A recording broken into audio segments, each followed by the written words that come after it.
Hello everyone, आज हम current electricity को आगे स्टडी करते हैं। आज का हमारा टॉपिक है the variation in the variation in the resistance when a wire is stretched. ठीक है, जब किसी वायर को स्ट्रेच करेंगे तो जो रेजिस्टेंस के अंदर क्या वेरिएशन होगी। तो हम मान लेते हैं कि कोई हमारी वायर है, उसकी हमारी रेजिस्टेंस स्टार्टिंग में R1 है, उसकी कहते हैं लेंथ R1 L1 मान ली और रेडियस हमने स्मॉल R1 मान लिया। ठीक है, और स्ट्रेच करने के बाद उसकी रेजिस्टेंस R2 होगी, लेंथ L2 हो गया और रेजिस्टेंस R2 होगी, सॉरी जो रेडियस हमारा R2 हो गया। ठीक है, तो अभी हमने फॉर्मूला स्टडी किया था कि R1 equal to row L1 by A1। ठीक है, A1 हो गया इनिशियल एरिया जब हमारा वायर स्ट्रेच नहीं करी। तो इस तरह से यहाँ से हमारा एरिया का फॉर्मूला होता है पाई आर स्क्वायर, तो यहाँ से पाई R1 स्क्वायर आ जाएगा, तो रो L1 by pi R1 square. ठीक है, ऐसे हम सेकंड R2 की रेजिस्टेंस की वैल्यू निकाल सकते हैं रो L2 बाई A2, क्योंकि रेजिस्टिविटी सेम रहती है, वो डिपेंड नहीं करती लेंथ और एरिया पे। तो इस करके तो नई रेजिस्टिविटी भी सेम होगी, तो R2 equal to row L2 by A2, और A2 फिर हमारा एरिया हो गया, तो वो हो गया पाई R2 स्क्वायर। ठीक है, तो अब हो गया रो L2 by pi R2 square. तो R2 बाई R1 इनकी रेशियो निकालने, तो जो नई रेजिस्टेंस है और इनिशियल रेजिस्टेंस है उनकी रेशियो निकालते हैं, तो हमारा क्या आ जाएगा, हमारा काट कर आ जाए, जैसे हम जब कट करेंगे तो उसमें आ जाएगा L2 R1 square upon L1 R1 square. ठीक है, ये हमारी वैल्यू आ जाएगी। तो जैसे हमारी क्या क्या वैल्यू आ गई, जैसे हमने R2 को R1 से डिवाइड करा था। ठीक है, तो इसमें हमारी आ गई थी देखो L2 R1 स्क्वायर था, और सॉरी L1 R2 स्क्वायर आएगा, ये L1 R2 स्क्वायर आएगा। ठीक है, तो अब हमें पता है कि दोनों वायर का मास तो सेम ही है, उसको तो स्ट्रेच करा है सिर्फ, तो मास अगर पहले वाले वायर का और बाद वाली वायर का मास इक्वल है, तो मास होता हमारा डेंसिटी इनटू वॉल्यूम।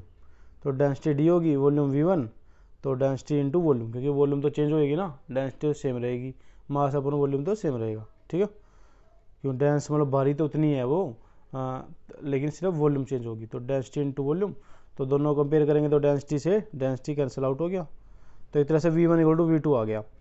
V1 होगी हमारी एरिया इंटू लेंथ, वॉल्यूम होती है हमारी एरिया इंटू लेंथ, तो पाई R1 स्क्वायर इंटू L1, ऐसे पाई R2 स्क्वायर इंटू L2, पाई से हमारा पाई कैंसिल आउट हो गया, तो इस तरह से R1 square L1 equal to R2 square L2 आ गया हमारा।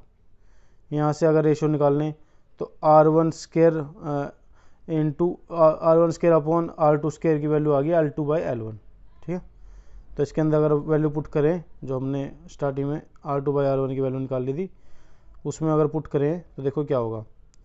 तो अगर R1 square by R2 square की value L2 by L1 put करें, तो वो हमारी आ गई L2 बाई L1, और पहले भी हमारी L2 बाई L1 थी। ठीक है, तो यहाँ से आ गया L2 स्क्वायर अपॉन L1 का स्क्वायर, ये हमारी आ गई रेजिस्टेंस की रेशियो।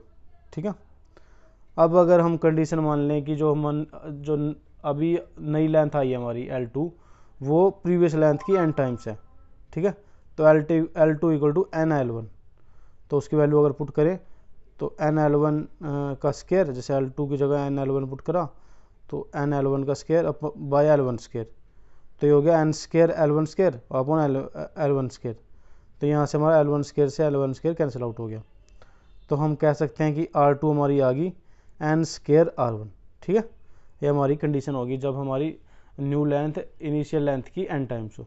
ठीक है, तो ये हमारी कंडीशन होगी। अब अगर इसमें दोनों, जैसे R2 इतना आ गया था हमारा, R2 बाई R1 की वैल्यू आई थी L2 square minus L1 square, अगर R2 बाई R1 में से 1 माइनस कर दें, यानी दोनों साइड 1 माइनस कर दें, तो क्या होगा देखो, तो इनका एलसीएम ले लिया, तो R2 by minus R1 by R1, ऐसे L2 square minus L1 square by L1 square. ठीक है, ये हमारी वैल्यू आ गई। तो इसके अंदर हम एक तरह से परसेंटेज निकाल ली कि मल्टीप्लाई 100 कर दिया, तो दोनों साइड मल्टीप्लाई 100 कर दिया, तो ये हमारी क्या आ गई देखो, अगर इसमें देखें तो चेंज इन रेजिस्टेंस है R2 माइनस R1 की फाइनल माइनस इनिशियल, तो डेल्टा R बाई R ठीक है, delta R by R1 into 100 equal to L2 square minus L1 square by L1 square into 100। ठीक है, तो ये हमारी एक तरह से रिलेशन आ गई। अलग अलग कंडीशन है कि अगर हम अलग अलग कंडीशन पुट करें तो क्या क्या बनेगा। जैसे हमने एक कंडीशन अप्लाई करी थी L2 इक्वल टू NL1, ठीक है, तो वैसे हमारी वैल्यू तो इतनी आ ली थी R2 square by R1 square equal to L2 square minus L2 square upon L1 square. ठीक है, ये हमारी रेशियो आई थी। उसके बाद हम जैसे जैसे कंडीशन पुट करेंगे उस हिसाब से आंसर हमारा आता जाएगा। ठीक है, तो इसके नेक्स्ट टॉपिक हम स्टडी करते हैं कि हमारा नेक्स्ट टॉपिक है कि the electrical energy and electric power, कि इलेक्ट्रिकल एनर्जी क्या होती है और इलेक्ट्रिक पावर क्या होती है। तो सबसे पहले स्टडी करते हैं इलेक्ट्रिकल एनर्जी।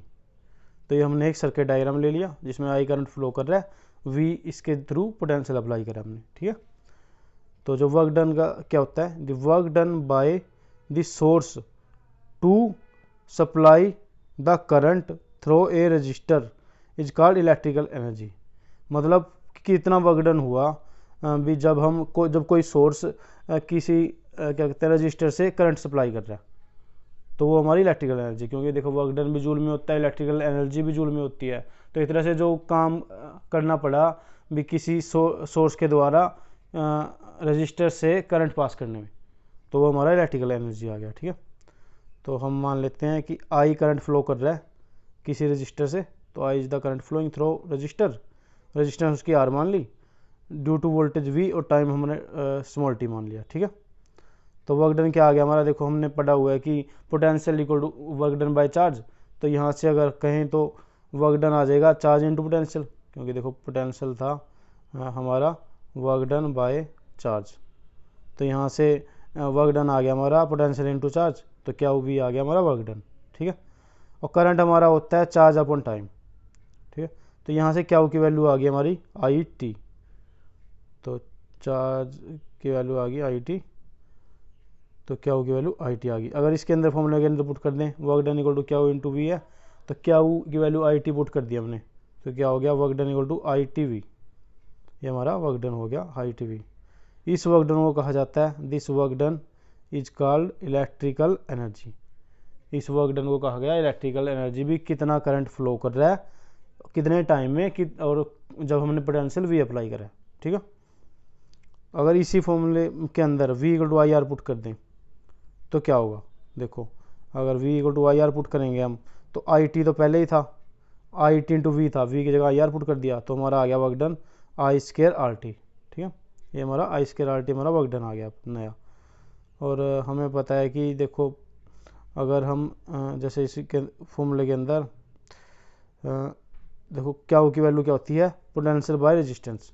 ठीक है, अगर ये वैल्यू हम पुट कर दें तो क्या होगा, जैसे कौन सा ये हमारे अलग अलग फॉर्मूले हैं, आई टी वी हमारा फॉर्मूला आया और हमारा I square R T V formula आ गया। ठीक है, अब हम नया फॉर्मूला कैलकुलेट करते हैं, तो नया फॉर्मूला कैसे आएगा, तो एक तरह से जैसे अगर इसमें पुट करा तो हमारा क्या आ गया, क्या की जगह वी बाई आर पुट करा तो आ गया हमारा V square by R T, ये हमारा एक नया वर्क डन आ गया। तो इसके अलग अलग फॉर्मूले हैं, जैसे जैसे किसी भी वैल्यू पुट करते जाओगे तो अलग अलग फॉर्मूले हमारे निकलते रहेंगे। ठीक है, तो हाँ एक तरह से वी आई आर जैसे work done, I square R T भी वर्क डन है और V square by R T ये भी हमारा वर्क डन है। इसमें वी क्या है वोल्टेज में, आई हमारा एम्पियर में, आर ओम में, टाइम हमारा सेकंड में। ठीक है, इलेक्ट्रिकल एनर्जी का यूनिट होता है जूल, ये हमें पता ही है कि वर्क डन और इलेक्ट्रिकल एनर्जी सेम होती है।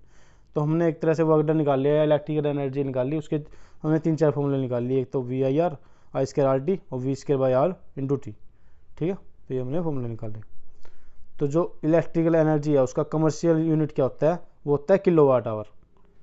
तो जैसे जूल भी होता है और किलोवाट आवर भी होता है, कमर्शियल यूनिट हमारा किलोवाट आवर होता है। ठीक है, तो किलोवाट आवर कितना होता है, तो 1000 वोट इंटू 1 आवर। तो अगर इसमें वैल्यू पुट करें 1000 जैसे इसको सोल्व करेंगे तो हमारी वैल्यू आंसर आ जाएगा 3.6 इंटू 10⁻6 जूल।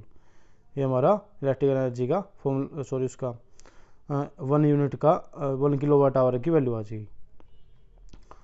इसे ही कहा जाता है बोर्ड ऑफ ट्रेड यूनिट, जो किलोवाट आवर हमारा उसे बोर्ड ऑफ ट्रेड यूनिट भी कहा जाता है। तो नेक्स्ट टॉपिक हम स्टडी करते हैं इलेक्ट्रिकल पावर। तो इलेक्ट्रिकल पावर क्या होता है हमारा कि it is the rate of doing work for supplying energy, मतलब पावर होती है work done by time, rate of doing work for supplying energy, ठीक है। तो वर्क डन की हमारी वैल्यू जैसे 2-3 वैल्यू हमने कैलकुलेट करी थी ना अभी, जैसे हमारी वर्क डन की वैल्यू आई थी, तो अपॉन में अगर टी कर दें तो हमारे पावर आ जाएगी। तो इसी के अंदर फॉर्मूले के अंदर हमने जैसे वर्क पावर के आगे work done by time, work done अगर वी आई टी लिया बाई टी लिया तो टी से टी कैंसिल, तो वी आई हमारा वर्क डन आ गया, सॉरी पावर आ गई, तो पावर इक्वल टू वी आई आ गई हमारी, ठीक है। और इन्हीं से हम कर सकते हैं, जैसे वी की वैल्यू अगर आई स्केयर आर पुट करें तो आई स्केयर आर, वी की वैल्यू आई आर पुट करें तो एक तरह से एक आई पहले ही है, तो आई स्केयर आर हमारा पावर की वैल्यू एक दूसरा फॉर्मूला आ गया आई स्केयर आर, ठीक है। ऐसे ही अगर तीसरा फॉर्मूला निकालना है तो करंट की वैल्यू अगर पुट कर दें, जैसे R equal to V by I होता है, करंट की value V by R put कर दें तो हमारा एक और फॉर्मूला निकल जाएगा वी स्केयर बाई आर, ठीक है। तो इसका करंट का सॉरी पावर का फॉर्मूला निकल जाएगा हमारा एक और वी स्केयर बाई आर। तो ये हमारे फॉर्मूले आ गए, ठीक है। वैसे भी वर्क डन हमारा था V square by R T, जो हमारा वर्क डन था V square by R T था, इसमें टी से डिवाइड करेंगे तो टी से टी कैंसिल आउट हो जाएगा, वी स्केयर बाई आर आ जाएगी हमारी पावर। तो पावर हमारी कौन कौन से फॉर्मूले आगे, V I, I square R और वी स्केयर बाई आर, ये हमारे पावर के फॉर्मूले आगे, जिसमें वी वोल्ट में है, आई करंट एम्पियर में, रेजिस्टेंस हमारी ओम में। और इलेक्ट्रिक पावर का जो यूनिट होता है वो होता है वाट, ठीक है।